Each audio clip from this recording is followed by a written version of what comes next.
Hello, just wanted to give a few tips about traveling to the pyramids in Giza. We're here at the Marriott Mena house in room 340. Has an amazing pyramid view.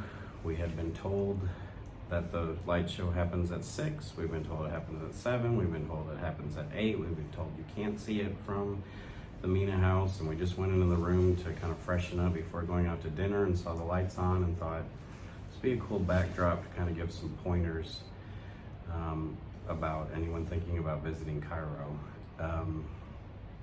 The Mena house was about a 45-minute drive from the Cairo airport, but I highly recommend it as a place to stay. They're not giving us any money. We don't get any endorsements. Obviously, we travel a lot with Marriott, so I'm always going to skew towards them. But this hotel is perfect for people who like to do their own thing. You can walk from here to the pyramid ticket entrance in about 5 minutes, adding a little bit here or there from the people trying to sell you a trinket or a guide service or what have you. But a couple points that we ran into. Looking at my face, don't know if you can tell at night, but I'm massively sunburned. We did not bring any suntan lotion because we're not that bright, and we haven't been able to really find a place to buy it here. So step one would definitely be to bring some suntan lotion.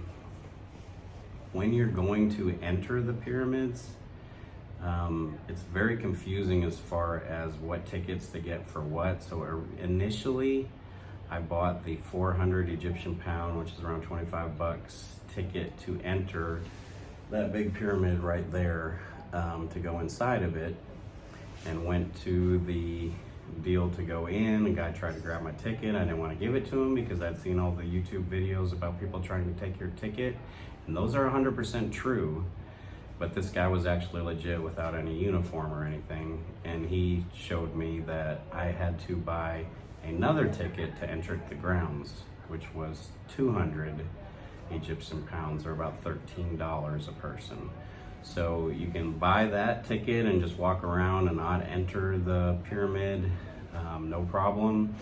But if you buy the pyramid entry ticket, logic would make you think, well, that's an extra price, and then you've also got entry. No, that's not the case. Everything is a la carte. They don't have a one-size-fits-all entry fee.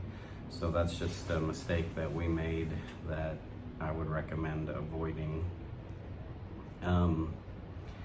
Number two is once you're inside of there, there's literally no food available whatsoever. So if you're planning to have a full day there, there's nowhere to buy food. You can exit at the Sphinx area into Giza, and there's a bunch of restaurants there, including the infamous Pizza Hut, TikTok video restaurant, and things like that. I'm assuming you can exit and then re-enter, but I can't vouch for that as we didn't do that.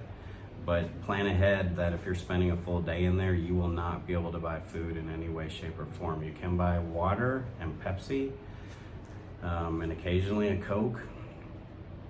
But keep this in mind that there are not bathrooms in the complex, and it is a humongous complex besides when you enter just to the left of the big pyramid there. You pay 10 Egyptian pounds to use the bathroom. You have to buy a ticket to use it, and then if you venture way off from there and you gotta go, you're gonna have to venture all the way back to there to use the restroom. So it's important to stay hydrated. Obviously, it's a dry climate. We're here right now where it's winter and a little bit chilly. But using a bathroom is just not as simple as you would be accustomed to in other places that you visit. Can't even read my handwriting on these notes that I made. It's extremely dirty in there, but not, well, there's trash everywhere and litter everywhere, unfortunately. We went on a little mini odd tour outside of the pyramids into Giza, and went through tremendous amounts of trash, but even inside the pyramid complex, there's an occasional garbage can. I do give them credit for that, but most people don't know what those are apparently because they don't use them. I just constantly saw people dropping their trash wherever they may be.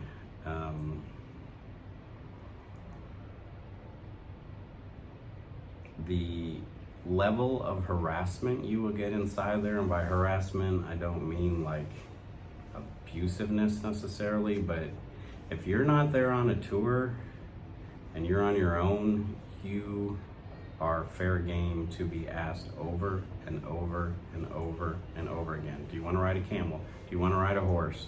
What have you? So if you like to walk like we do, on the first day we didn't do any of that. We just walked about 9 miles throughout the complex. Be prepared to tell people, I like to walk. I mean, they're not going to take no as an answer initially, but eventually they do. They will prey on your sense of obligation and politeness to try to rope you in to do something. So you have to learn the art of politely saying no firmly and then moving on. They will try to hand you stuff and tell you it's a gift and then rope you into buying it later out of guilt or what have you. Don't let anybody put something, they try to sell the headrest, especially headdresses for men. I don't know how many times someone stuck that under my arms and I just refused to accept it because I know how that game works. Be very wary of that. But also be wary of people trying to get your tickets. I saw YouTube videos actually mentioning this before we went. I had watched a couple and I thought, they're not really gonna do that, it'll be regulated. I was wrong. Probably 10 times people tried to ask for our ticket who had no right to ask for our ticket, who weren't in a place for ask for our ticket, and who wanted to take our ticket, and I assume run it outside to somebody else to resell it to somebody else. I mean, you do actually sort of scan it to get through security, which in and of itself is kind of chaotic. There was actually a fight broke out while we were going through there today for our second day, and someone actually ushered us to a line that wasn't open to get us through. I was actually a little bit scared. I mean, it turned into a hardcore pushing match, and I was waiting to figure out if it was going to be a trampling event. I don't know what happened, but we were lucky that we got escorted out of there. And by saying that, I don't want to scare anybody that's coming to visit, because by and large, the vast majority of the time, I felt safe. The people at this hotel are amazing. We've met people here and there I've talked to and visited with. We ate lunch today outside of the Sphinx at the Egyptian Pyramids Inn on the rooftop. It was amazing. We got a great meal and sodas and water for around $12. And the service was top notch. They were super friendly. They didn't demand a tip, ask for a tip. I gave them a large tip and they were emphatically happy and wonderful about it, which made me feel good versus some of our other experiences. But do not hand out your ticket to somebody, because it's legit. That happened a zillion times. I'll also say, in different travels that we've had throughout the world, especially in China, my wife in particular, but also me occasionally, will have people want to take their picture with you. The only thing that rivals what we experienced here is we were on a bridge in China at Beijing, I think the Summer Palace maybe it was, and my wife got stuck on that bridge, and we had people waiting in line that we probably spent 15 minutes where we couldn't get through the bridge because there were just so many people wanting to take the picture and there wasn't an easy way in or out. We didn't really experience that here as much. Except one time today, actually, we had a throng of people so big that the police ran them off. But by and large, it's just curious people wanting to take a picture, and we always try to obligate and act friendly. She's got blonde hair and blue eyes, so that's a big attractor for them. It was interesting, she had both men and women wanting to take their picture with her. I had plenty of people wanting to take them with me as well, but it was mostly like college age or teenage boys who wanted to say things like hi-ho silver. I heard hi-ho silver, which that's a reference that I don't think anybody lower than Gen X is possibly gonna have any idea about, but hi-ho silver and welcome to Alaska? Welcome to Alaska, we heard a lot. I don't even understand what that is from, but we were welcome to Alaska a million times. We had a lot of people say, where are you from? Assuming London, German.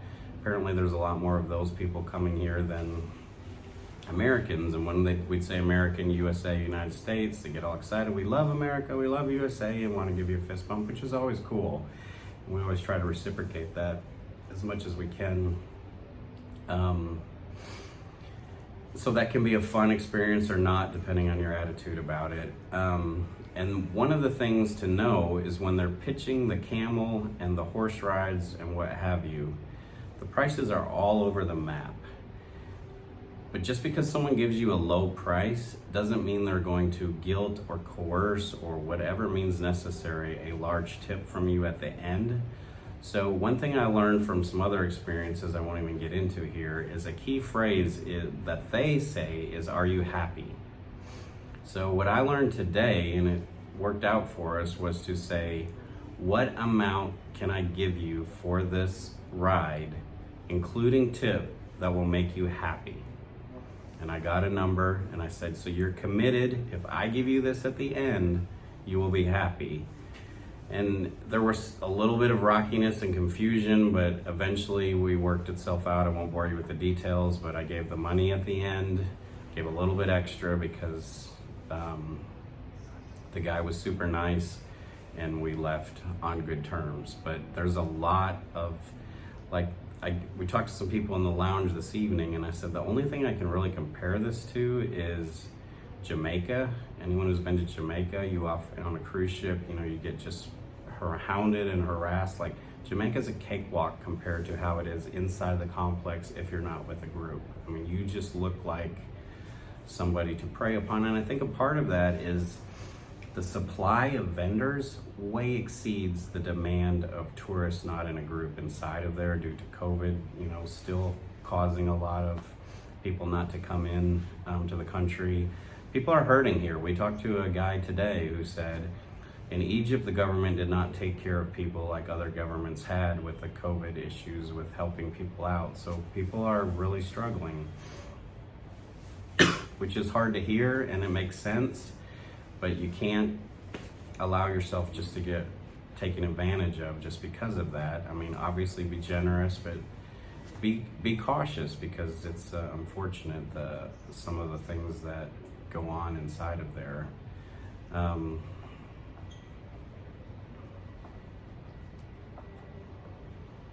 I'm sure I'm missing something. I can't really think of anything else though at the moment. That kind of is really, one more thing.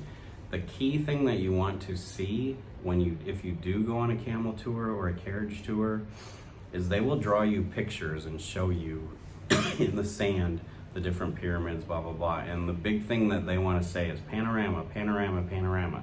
The panorama is cool.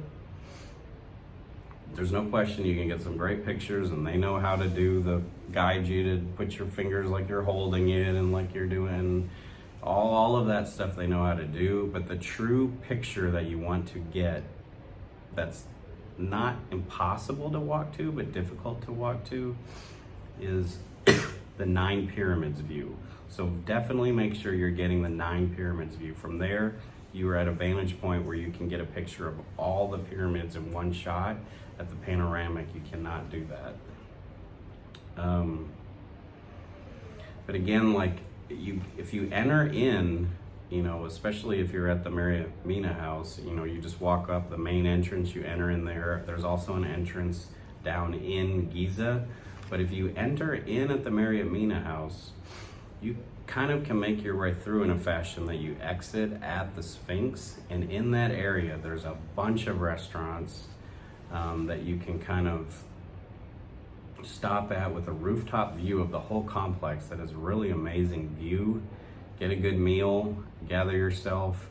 Cab ride back to the hotel is about $5 to $10. It's a little stressful. I mean, driving here lanes are suggestions. And I mean, the beeping is actually not that bad right now. I don't know that you'll be hearing it that much because I'm not hearing it, but it goes 24 hours a day. But all in all, I had a little bit of fear, I'm not gonna lie, about coming to Egypt. I mean, it's right now, February 2022, level 5, do not visit, according to the State Department of the United States. But I have never felt unsafe here at all. Some of my preconceived notions of how people would react to me have been very, very wrong. I've received a lot of positive interactions that way outweigh the negative ones I've had. And the negative ones I've had have really just been about money. And I mean, it's a developing world country. There's so many things at the pyramid complex where in other places would be much more organized, and it's truly wild, wild west anarchy in there. Every man for himself. I mean, I don't know how else to put it but that. But that's part of the culture, you know. You're not coming to Egypt to be in Nashville, Tennessee, you know. I mean, it just is what it is. You just got to plan for it and adjust and roll with it, and you'll have a really good time. If you have any questions, please put them in the comments. I'll do my best to answer them.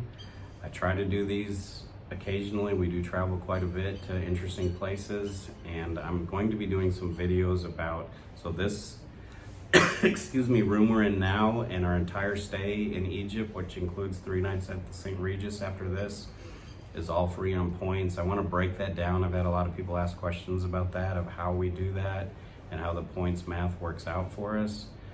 But anyways, if you get a chance, come to Egypt, see the pyramids, you won't regret it. It's really amazing.